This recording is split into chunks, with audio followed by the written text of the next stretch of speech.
Welcome to the Aerospace Advantage podcast, brought to you by PenFed. I'm your host, Heather Lucky Penney. Here on the Aerospace Advantage, we speak with leaders in the DoD, industry, and other subject matter experts to explore the intersection of strategy, operational concepts, technology, and policy when it comes to air and space power. When you think of the Arctic, it's easy to picture vast stretches of ice and snow isolated from the world. But today, the region is really heating up, and in more ways than one. Certainly, climate change is having an effect. I'm just thinking of polar bears on icebergs, but so are growing geopolitical tensions. As the ice melts, this once inaccessible region is seeing increased military and economic competition, with China, Russia, and even NATO allies eyeing the area for its resources, new shipping routes, and more. Bottom line, the Arctic is a newfound strategic importance, which means the United States needs to think about the national security implications. And a key part of that discussion needs to highlight that the Arctic presents the most direct route to attacking the homeland when you're talking about a Russian or a Chinese threat. In many ways, this is a back to the future moment, because we knew this during the Cold War, and it shaped our defense orientation. We invested tremendous resources in the Northern Tier defense, and rightfully so. Just consider the Dew Line radar stations, Pine Tree, the picket ships, Air Defense Command sitting alert. It was a big deal. It's how we thought Russia would attack us in the event of a nuclear conflict. And given the evolution of the current national security environment, that threat has reemerged and we need to take it seriously. But honestly, that's kind of where we're falling a little bit short. Despite increased Russian and Chinese military activity in the Arctic and Russia's aggressive construction of Arctic basing, the U.S. is admiring the problem, not leaning into it with real solutions and associated investments. We might have been oriented towards the Arctic during the Cold War, but for the past 30 years, we've been oriented towards the Middle East. We need to ensure that we imagine what the future could be. And honestly, we need to ensure that we are postured for today's operations. The U.S. Arctic military investment has remained small, and we're still dependent on various Cold War era capabilities. That has to change. Over the last few years at the Mitchell Institute, we've worked to highlight the issue. We think it's really important. And that's why we published a paper back in 2023 highlighting the need for improved Arctic domain awareness with a focus on air and missile threats to the homeland. And even a few years before that, we published a paper titled Reimagining the MQ-9 Reaper, which focused on using the MQ-9 for domain awareness due to its long loiter time and unique sensor shooter capabilities. There's a lot that needs to get done in this zone, but that's what we're here to discuss today, to explain the threat that we're seeing in the Arctic and talk about solutions. So let's get today's conversation started. We've got an all-star cast that I'd like to introduce to our audience. First, we have retired Brigadier General Houston Slider Cantwell, senior fellow here at the Mitchell Institute. And if you haven't met Slider, because he joined us so recently, go back and listen to our fly stories. Slider recently retired from the Air Force after a 30-year career flying F-16s, MQ-9s, and RQ-4s, and leading airmen here in the U.S. and across NATO. Slider, it's awesome to have you here with us today. Thanks, Lucky. Great to be here. And it's a real privilege to welcome Major General Mark Pied Piper, NORAD Deputy Director of Operations. Pied and I flew together in the 121st Fighter Squadron. He's a seasoned combat aviator with thousands of hours in fighter aircraft, as I mentioned, in the F-16 and also in the F-22 Raptor. Welcome, General Piper. Great to chat with you again, Lucky. Thank you.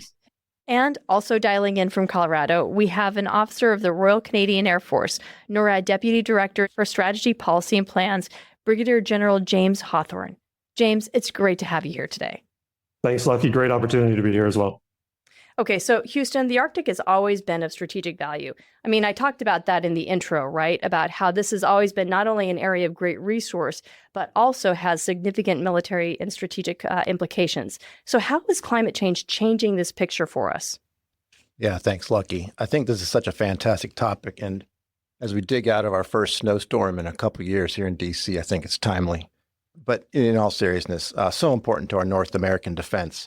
And when you think about it, there's a lot of changing variables. You've got political, environmental, as well as technological. To really understand the seriousness of our situation, I wish everyone had access to a polar map where you could actually look at the Earth from the top, from the actual North Pole, because that's where you really start to see that this is a serious situation with so many countries closely next to each other, with 7 of the 8 Arctic nations being NATO partners, and with Russia having a sizable military footprint in the Arctic. Yeah, their territory literally is up in there. And if you look at it from the top down, not the standard Mercator that we see where the Earth is stretched out and flattened. Exactly. It's shocking to see how close we are to each other. Yep, it really is. And as you mentioned earlier, it's the most direct route when you go from Russia over to North America.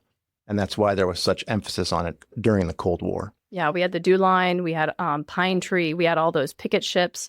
So we were really looking at that because when you look at Great Circle routes, it's the fastest way to get here. Yep, exactly.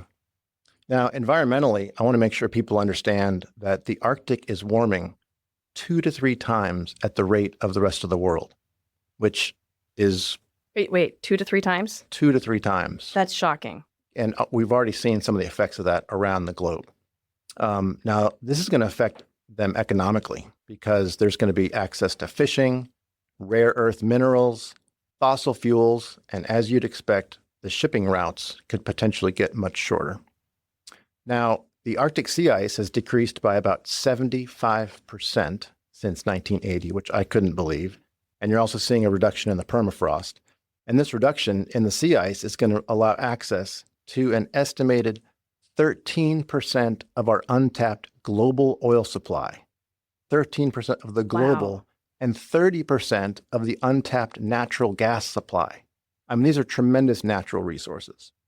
And then shipping, honestly, we haven't seen a whole lot of ships take advantage of some of these access that's already available.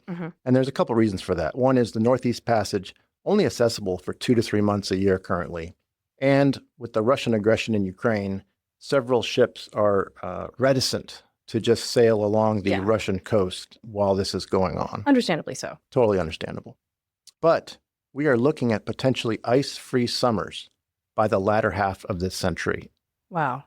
Completely ice-free, which would be That's going to open up a lot of shipping. scary, but at the same time, a lot of opportunities. Well, yeah, and also when you combine that with the natural gas, the oil opportunities, the mining opportunities, there's the potential for permanent stationing there to be able to extract those resources. Yep. And so that's where that economic competition really comes into play with military and strategic competition, because those resources will be valuable to the nation that is able to get there. Yep. And because of that, we are seeing an incentivized effort by both Russia and China.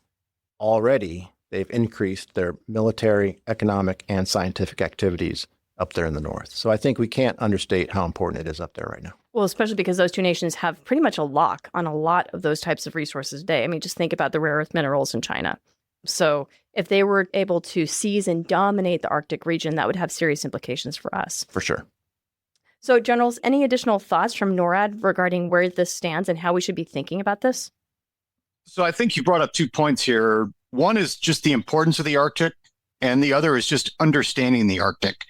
And both are necessary if we're going to just do the right thing in terms of prioritization and our next actions here. You talked about understanding, Slider. You mentioned DC snowstorm. I don't think DC really understands what a snowstorm actually is, having lived there for a long time, right? We think 1 inch of snow is actually Arctic weather, and nothing could be further from the truth on that. So just the understanding growth is certainly something that needs to happen. One thing that I think is good that we've done here at NORAD several years ago is we switched actually from a Mercator projection to a polar projection for most of our maps. Very cool. And that's really helped our understanding of just the environment. It's a different way of looking at the world and looking at the problem, looking at the threats, and looking at the opportunities. It highlights things like, for example, and I don't want to steal James's thunder here, but Canadian Forces Station Alert is closer to Moscow than it is to Ottawa. And you don't necessarily see that unless you're looking at a polar projection. So just in terms of understanding, I think that's something that we need to grow in our understanding of what the Arctic actually is.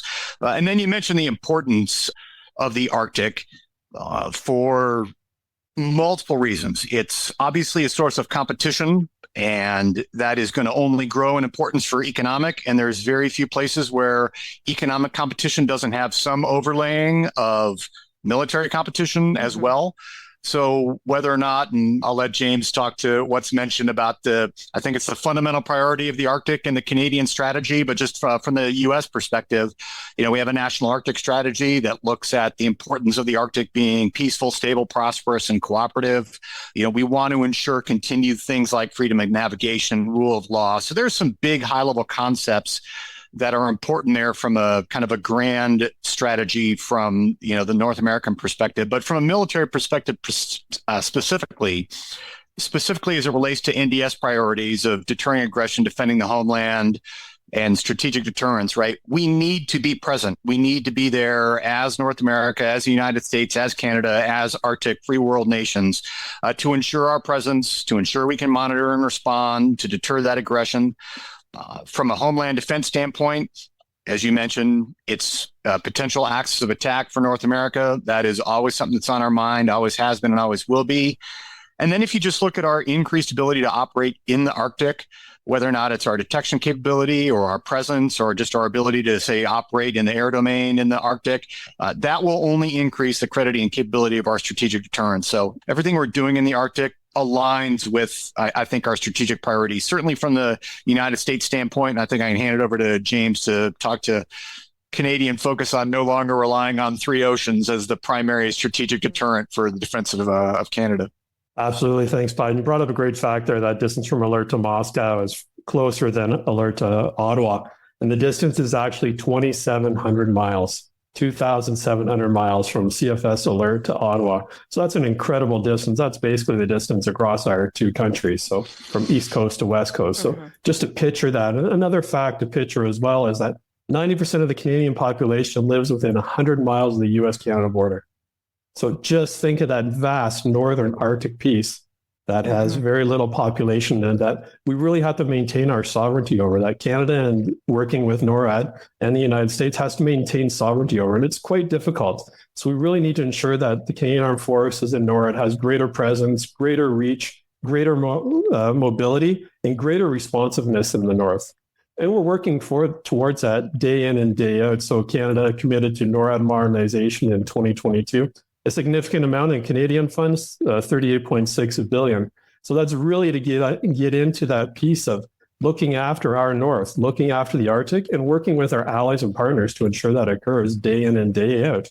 And that we have the watch, that NORAD has the watch to ensure that we know what's going on in our approaches, what's going on the territory, and how we're protecting that together as two nations. So, James, I'd like to tie together things that Pite had said regarding, our broader strategic goals for the Arctic: peaceful operations, collaboration, freedom of navigation. What you brought up, which is really important, is national sovereignty, so control of your territory and control of your airspace, especially in areas that are not well populated, and then tie that into NORAD modernization. What is NORAD doing and what is NORAD modernizing in order to be able to execute towards those strategies and towards those objectives? So NORAD is modernizing many of our capabilities and really looking at that and how to enhance our domain awareness. So how to detect and deter what is going on with our adversaries around the world. Without that enhanced domain awareness, we're going to be in difficulty with our adversaries to know what they're doing and how they're going to impact our national sovereignty of both nations. So when you talk about enhanced domain awareness, how are we approaching this? Is this multi-domain? Is this primarily space-based? Are we looking at upgrading those radars? If we take that down to the technology, and the reason why I bring this up is because I don't think people understand how challenging it can be for technology and for operators in those kinds of extreme weather environments and climate environments. And so what works sort of down south here, if you will, in the CONUS, isn't necessarily something that's going to be as easily operable or as reliable when you put them in those extreme climates.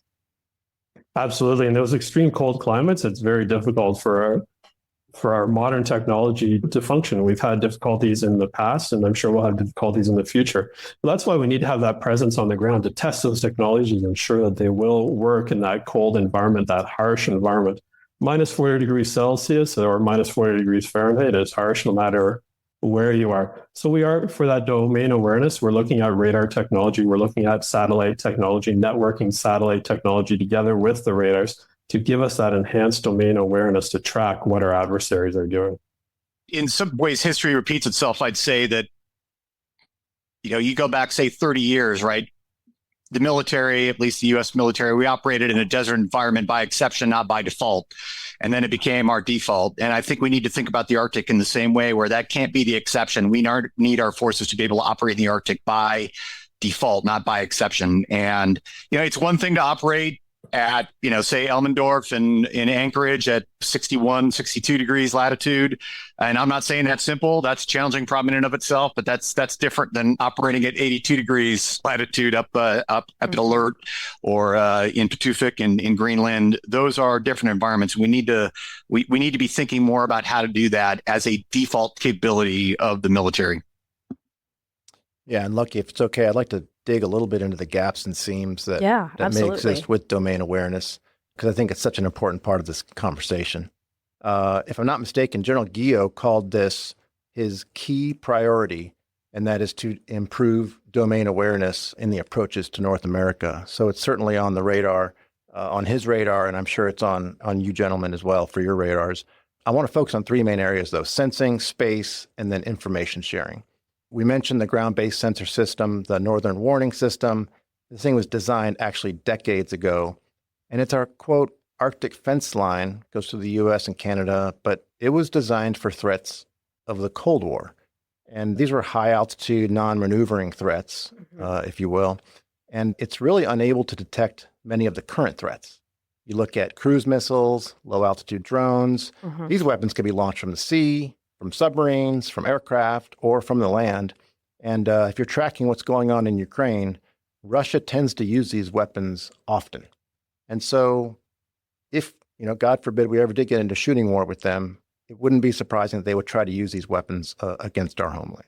And I would think that domain awareness would extend beyond just simply detecting threats that might be inbound, whether or not they're high-altitude, non-maneuvering like they were back in the Cold War, ICBMs or bombers, but also we would want to look at what activities are going on in the Arctic. So having that sustained and persistent surveillance to be able to watch activities that are happening, not just threats that are inbound. And those, I think, are two different challenges. Yeah, totally agree. And I'll also add that recapitalization of these ground sensors has been delayed for years. And despite this vulnerability, I think it's safe to say there's a big risk here. And we'll have to see. Hopefully the NORAD folks can give us some insights into what efforts are being made to try to prioritize some of these upgrades. Real quick about space. Hey, I think it's so important to bring up space because there's been an explosion of space-based capabilities, and there's certainly opportunity for improved Arctic domain awareness. But there's some unique challenges that these extreme northern latitudes are bringing to satellite operations. I want to make sure our listeners understand that. Yeah, no, that's really important. Please dig into that, because I don't think folks understand how challenging polar orbits or polar surveillance is from space. Right. And so a lot of our low Earth orbits are optimized for coverage below the Arctic Circle because, as was mentioned earlier, there's not a lot of human beings living above the Arctic Circle, and these are commercial satellites. So they want to optimize for the lower latitudes. And then you've got the fact that geostationary orbits are actually masked by the curvature of the Earth. And there's highly capable satellites out in geo. Unfortunately, they do us very little use up in the northern latitudes. Yeah, because they're because they're able to exploit the rotation of the Earth. So they have to be along the equator or within that rotational plane. Exactly. So these challenges are resulting in less communication capabilities and less sensor capabilities as you move into the high latitudes. And I think that's important to understand. And even the position and navigation of the Arctic is challenging too, because of the magnetic variations and also because of the GPS coverage. So having position and navigation is a major challenge in the Arctic as well. So there's a lot of things that are different that go beyond just, hey, it's cold weather, it's bad weather, that we have to be able to overcome to be able to maintain that persistent surveillance. Yep, totally agree. One more thing on the sensing, and that is information sharing. Because if you look at the remarks that our current U.S. Northcom commander has said and previous have said, we'll say getting left of launch is more important than ever. And this is going to require multi-domain sensors. We're going to have to combine that with seamless information sharing. And this information sharing has got to go on between U.S. governmental departments as well as internationally. And it's so important moving forward. I wish our folks could understand how we need to identify the conditions leading up to an attack before the attack actually happens. And then hopefully we'll close today's conversation and get the NORAD perspective on this. Do you think we're getting improvements on this across our government with other nations? What's your guys' take on how we're doing with getting left to launch? Well, Slider and Lucky, I think you've well encapsulated the nature and necessity of strategic transformation of here at NORAD, and certainly in parallel at U.S. Northern Command and the Canadian Joint Operations Command. You've encapsulated the nature and the necessity of the challenge. I assume you have the associated solutions as well. We're looking for. That's my next paper. And all the money to go with it, right? For those as well. But as complex as obviously C. So I'll take a stab at a little bit of a framework for how we're thinking about this. And James, feel free, please, to add in onto this here. Our overall approach here is certainly a layered approach. It has to be a systems-of-systems approach with domain awareness. And you mentioned our commander here, General Gio, has very high focus on domain awareness. And that's not just because he's an air battle manager by trade. He understands it as an absolute strategic imperative. It's really the foundation of what we do day to day, not only for deterrence, but also if we get into actual defense or conflict. Domain awareness really sits at the foundation of everything we're doing here. So when we look at this layered approach that we are, undertaking here, certainly from the NORAD perspective, I think that breaks down into several things that you already mentioned. And layers is not just one thing. It is not just geography. It's also layered domains. It's layered phenomenologies. It's layering in time. It's layering among allies and partners. You mentioned some of the geography ones, just the layering of where do we place our ground-based radars. We're going to have some in Alaska. We're going to have some in Canada. We're going to have some outside of North America. That's part of the geographic layering that we need to have for domain awareness and where we put our sensors. Where on orbit we put our satellites, whether or not they're in low Earth orbit, medium, geostationary, or highly elliptical. We can talk about those a little bit, but where we put different satellites and where and how they contribute to domain awareness, especially when it comes to the Arctic. Numerous considerations that go on with that. When we're talking about the different domains, whether or not it's our traditional land, air, and sea, especially when you come to the Arctic, which makes it different from the other polar environment in the Antarctic. The sea, the undersea, and the seabed is a factor that makes the Arctic even more complex and complicated from that environment. And then obviously the continued growing importance of space and cyber and electromagnetic spectrum, if you want to call that a domain. We need to take those into account. The phenomenologies and where we use certain things. If you look historically, and you alluded to this previously, historically the NORAD focus was on really warning and detection, primarily for ICBMs, either ground launched or sea launched. And we used IR phenomenologies and, basically heat sensing, often from space, to detect those, or the bomber threat, which was, kind of air launched cruise missiles. And that was primarily using radars and ground-based radars to detect those. Those threats still exist. We still use those and we always will, but that's only the tip of the iceberg, no pun intended, in terms of what we need to do in the domain awareness realm. So if we're looking at, say, for example, where we place our sensors or in what domain or what phenomenology we use, it has to be everything from early warning to end game target queuing. It has to be applicable from the high latitudes of the far north all the way to the southern part of North America. And sometimes the considerations for what technologies work at mid and lower latitudes are not the same as at higher latitudes. If you look at time, and again, I'm just kind of giving a framework here. We can talk to the details as you like to pull the string on these. We have to be looking at everything from left of launch indications and warnings all the way through conflict, tactical threat warning, and combat operations. And then lastly, and James already mentioned this, just the integration of allies and partners is a layered approach that we often haven't thought about. And James already mentioned the $38.6 billion that Canada has committed to NORAD modernization in the next 2 decades. And as part of what we're doing from the United States side of the house within DoD is our JADC2 framework, our Joint Air Domain Command and Control Framework, talks about integration by design, not just amongst systems, not just amongst services, but also amongst allies and partners. So what we're building right now, at least from the United States perspective, we are ensuring that we have allies and partners in those planning processes from the beginning to make sure that things like information sharing, security protocols, those sorts of things are built in from the beginning and not bolted in after the fact.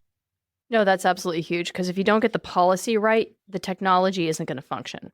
So it's good to know that we're bringing in our NORAD partners as a key component of building up those systems and those technologies. I just want to pull on that string that Slider mentioned of info sharing. So info sharing really applies to global integration. And Pied really hit upon that too, working with all our allies to ensure that we have the enhanced domain awareness across our allies. We are gathering their information as well to really build that picture out.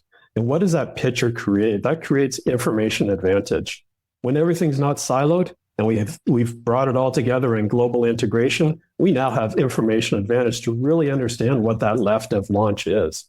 If we're doing it in silos, we're unable to gather, to bring all that information together, to amalgamate it all and really see what the picture is. And working with our allies and interagencies really enables that to occur. So that is a big piece of information sharing that we've really taken on board at NORAD right now and will be in the future as well, to build that enhanced domain awareness to ensure that we have information advantage as we move into the future.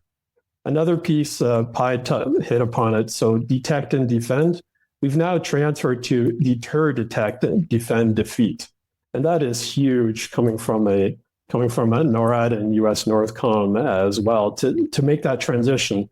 As Pied mentioned, we've been using satellites and early warning radars really to do that detection piece. Mm-hmm. And now we've incorporated all of that into deter first. How do we deter? How do we get left of launching? That is huge, and that's what we're trying to achieve with that enhanced domain awareness, which leads to information advantage. No, I'm really glad you mentioned that, James, because the deterrence piece, getting left of launch, really does require that integrated sensing, that integrated domain awareness. And if we're doing that amongst partners across different phenomenologies, so different means, methods, and so forth, as Pied mentioned, that really kind of avoids the circular reporting that can ensure that we are cross-checking the information and intelligence that we're getting so that we have the right data.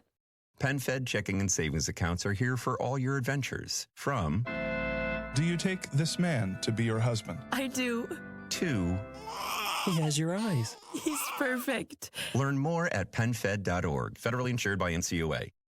So as we're observing what, for example, Russia and China are doing in the Arctic, what are your thoughts on their civil and military Arctic activities? I'm really curious because they rarely make the news, but obviously you're tracking this very closely. Although we haven't completed the NORAD modernization program, you're moving in that direction. So could you provide us an assessment of what you're seeing and what your worry beads are right now regarding Russia and China? Sure, I'll just make a quick comment from a Canadian perspective. So we've seen increased Russian air activity. Obviously, we've seen that within NORAD and within Canada as too, as they impede upon the ADIS. We've also seen increased Chinese vessels up in the Arctic and surveillance platforms mapping and collecting data. Just with all that climate change, it's made the Arctic more accessible to everyone. And we've got to ensure that we have the capabilities to assert sovereignty and to detect and protect our national interests. Without those, and with the increased presence of China and Russia impeding upon the Arctic, being more involved in the Arctic, if we don't protect that sovereignty, assert that sovereignty, we're going to have difficulties as we move into the future to ensure that we have democracy and true rule of law. So I'm curious, given, we're seeing Russia begin to expand its Arctic presence on its own territories.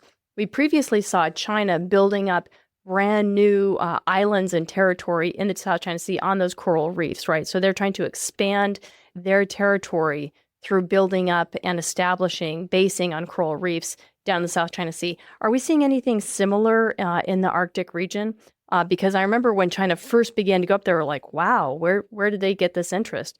Clearly, it's because of the resources and the potential for economic advantage, as well as strategic posturing. Is anyone planting their flag up there? So I'll say, from historically looking at China specifically, China, just based on the scope and scale of who they are as a nation, they are always interested in everything, everywhere, all the time. So there's nothing they're not paying attention to. Whether or not they take action on that and when they take action on that is a different question. So from the standpoint of, are we seeing activity and planting the flag, both figuratively and literally, in the Arctic in the way that they're doing in the South China Sea? The answer is no. However, that doesn't mean that it doesn't have a lot of interest from them. And the other thing that we know from China is their ability to mobilize and go from 0 to 60 in like 2.2 seconds when they put their mind to something is pretty staggering. And so that's why we continually need to be monitoring what they're doing. So they definitely have increased interest. As an example, back in July, that was the first time that we saw China operating their H-6 bombers in the Arctic. And not only was it the first time that we saw the H-6 operating in the Arctic from China, it's also the first time we saw them operating in cooperation with Russia in the Arctic. So that's just multiple signs that show that China wants to increase their presence in the Arctic. What their long-term plans are, what their long-term prioritizations are, what their long-term interests are, we have some guesses, but time will tell. But it is absolutely nothing that we can kind of just assume that it's just a passing fad for them. We make the assumption that China is going to be just like Russia. It is going to be a enduring interest and presence and competition in the Arctic environment from China. I totally agree with you. So, Pied, from your warfighter background, you've got pointy noses, you flew fighters and all of that.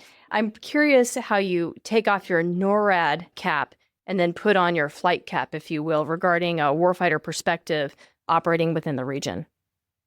Well, I'll try to bridge the gap in this way. I'll start with the old F-16 analogy that, probably some of your listeners, as well as you and Slaughter, will relate to about how we are thinking about warfighting. And my old F-16 late 90s analogy here is, I would rather have an F-16 that has a 30 nautical mile detect and a good radio and data link than an F-16 that's NORDO and has no data link and a 50 nautical mile detect.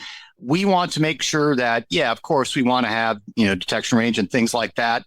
But the integration that we have is super important. If I can't talk to the other members of my flight, then I'm not maximizing what I can actually do with my weapon system.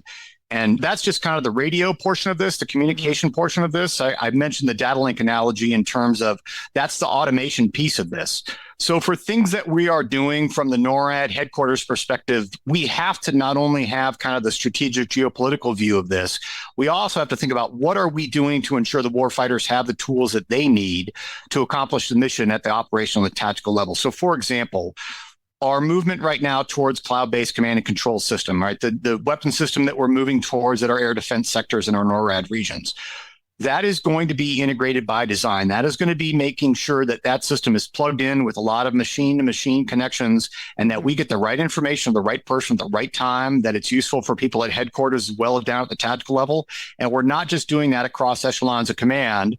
We're doing that right now. The lead is the Eastern Air Defense Sector in Rome, New York, but soon behind is Canadian Air Defense Sector in Canada. And it's going to be using the same system, the same protocol, so it can all plug in to one integrated system. So that's just an example of how we're trying to blend kind of between the strategic combatant command level view as well as the operational and tactical warfighter.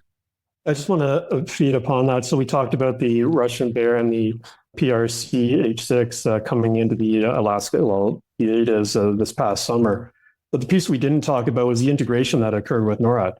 So it was a Canadian US fighters intercepted as one team under one command, intercepted Chinese and Russian aircraft.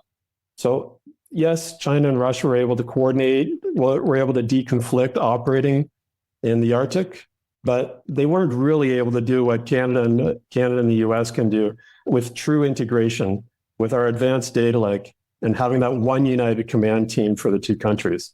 That is really the essence of what NORAD is and how we work together to protect our two countries. Didn't even think to mention it as unusual or noteworthy. It's what we do here every day. So I think that's about 99% good, but 1% chance we take it for granted. It's worth mentioning. So I appreciate that.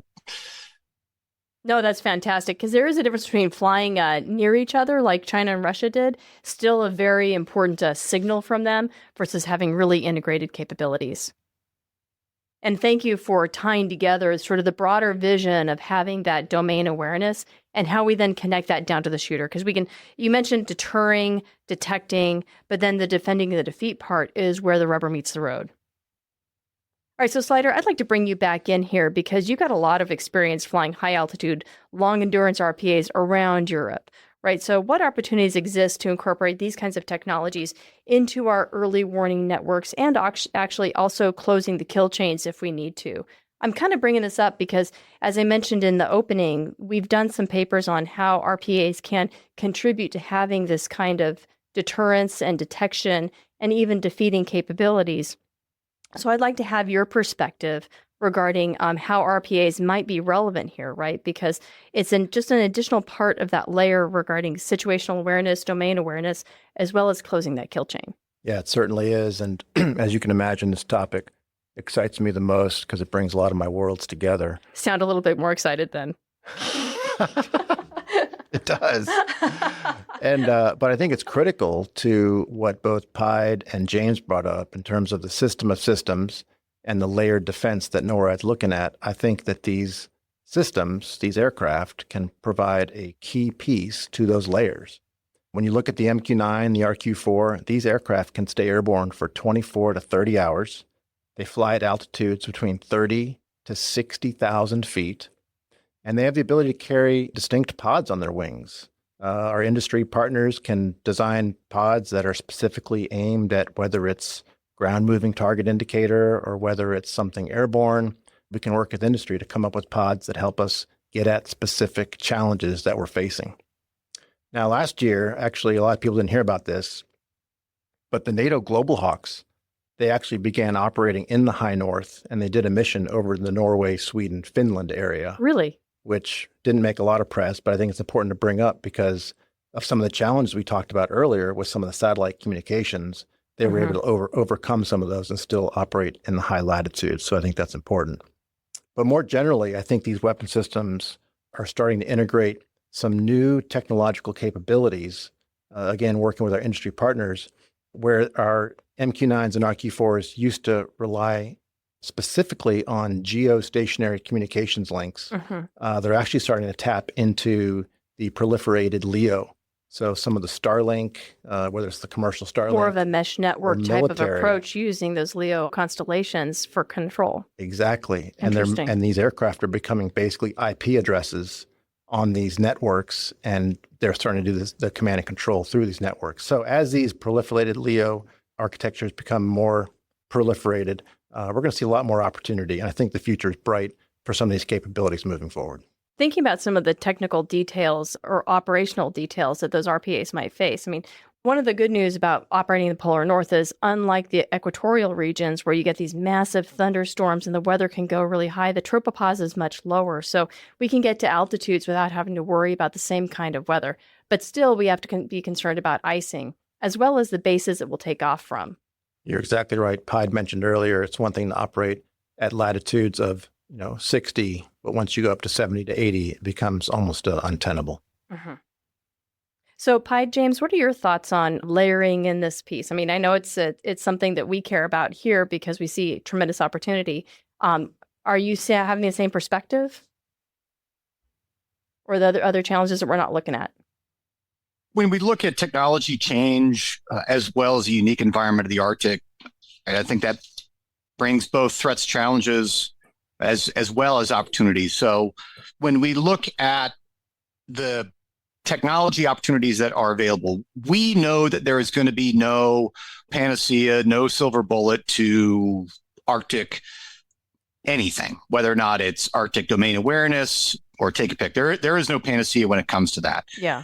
We know that it's going to take some combination of space-based sensors, whether or not they're RF or EO/IR.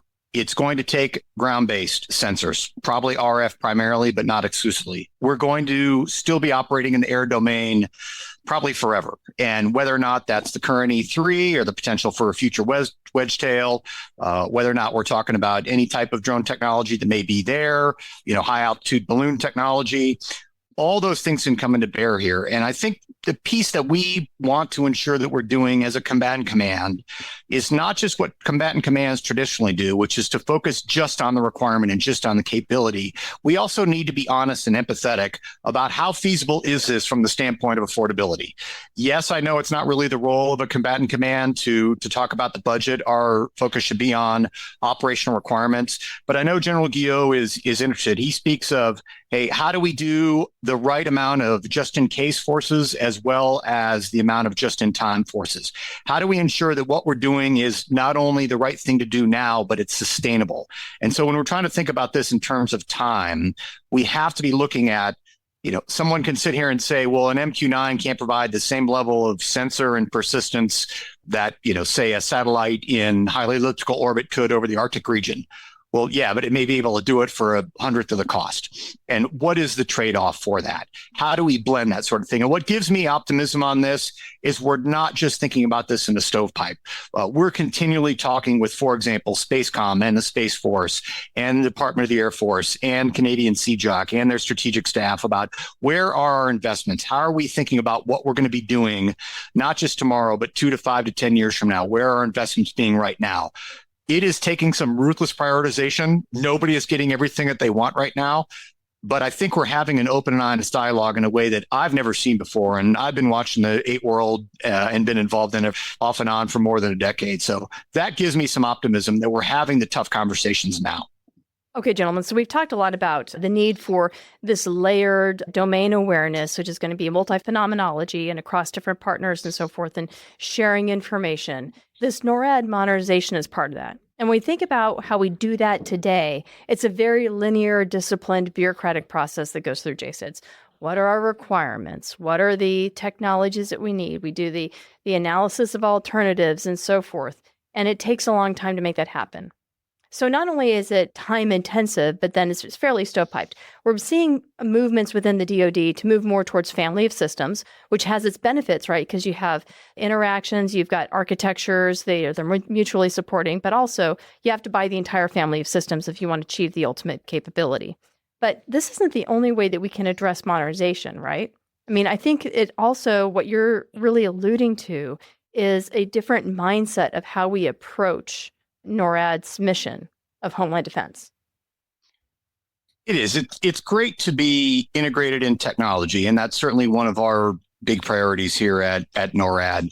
And it's great to be integrated as a binational command, now in our 68th year here at NORAD. That's fantastic, and we continue to do well in those areas. But how we integrate the mission itself, both from an operational perspective and really what I'll say from a mentality perspective, as kind of part of modernization and how we think about what Homeland Defense as a mission is. And what I'll say on that is, I think historically, in kind of policy and in theory and in our writing, we would talk about Homeland Defense as the number one priority. But in reality, it never really was like that. We thought of like, well, look, we've got 2 or 3 oceans surrounding us, so the threat's not really there. It's really kind of a defensive, isolated goalie type of mission when you look at Homeland Defense. And more recently, there was some thought that, hey, if we're going to invest in Homeland Defense, all that is doing is in the zero-sum money game we operate in both money and time, we're taking our eye off the ball in China. And my argument would be that we need to think of Homeland Defense not as an isolated, defensive, just-in-case, supported-only mission. We need to think of it as a fundamentally integrated mission. It is foundational to everything we do in terms of global power projection. We need to think of Homeland Defense as being simultaneously a supported mission and a supporting mission. So whether or not we're talking about our ability to project power from a global presence standpoint, our ability to do deterrent ops, just force flow, for example, whether or not we're taking force flow just as an example from Alaska, or our supporting role in North America for our support to Indo-PACOM or EUCOM or NATO at the seams of our areas of responsibility. We need to think of Homeland Defense as not just kind of why we exist, but also as an enabler to other missions for both the U.S. and Canada. James, I think Canada thinks the same way about this. Absolutely. And you said that very eloquently. And I'm just going to throw on, we have the watch, because that is truly what's occurring. We have the watch so that North America is secure, so that both countries can deploy forces abroad quickly and decisively to work with our global partners, and doing all that while not exposing our populations to threats or retaliation. So while we have the watch and modernizing that thought process for global integration, we're really achieving that day in and day out here at NORAD and US Northcom. I really like how both you gentlemen phrase that because I think, Homeland Defense is the foundation of power projection. We like to play the away game to ensure that harm never comes to our populations, to our citizens, to our homelands. But we can't do that if we're not able to ensure that our homelands are safe, that they are secure, they are defended. And it's more than just making sure that bombs aren't blowing up in the neighborhood, in the neighborhood schoolyard. It's also ensuring that we have security across all of our different requirements and resources, from electricity to the internet to our infrastructure, so that we can actually physically deploy and flow forces forward to fight the fight away and not at home. Yeah, and I think sadly, as we look at this with more granularity, I think we're going to see that there are significant resource challenges when it comes to trying to handle multiple planning efforts as well as execution of these plans, were they to be executed simultaneously.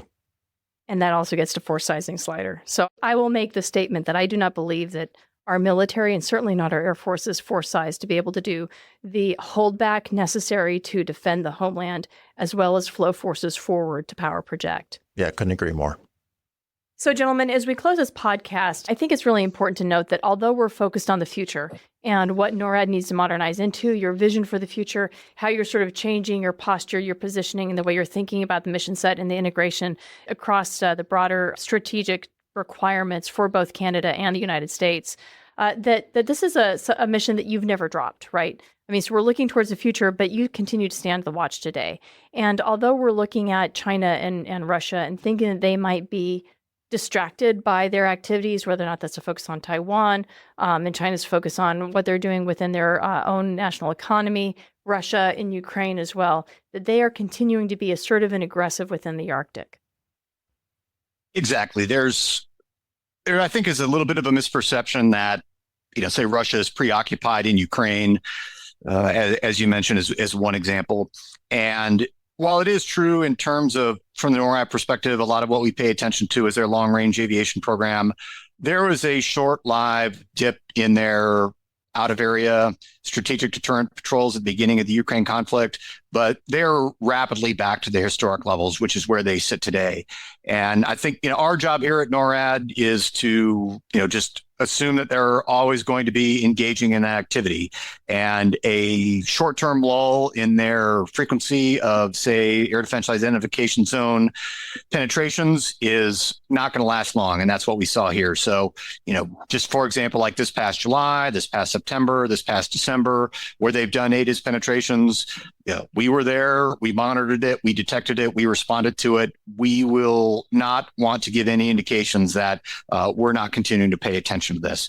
Same thing with China. They have not reduced their operations. As an example, like all their maritime operations they're doing in the Arctic right now, they are only increasing that, as well as their introduction of bomber patrols into the Arctic. It only shows that they are not preoccupied. I give the little word salad here, if you will, of China is everything everywhere all at once, and Russia's trying to do the same thing.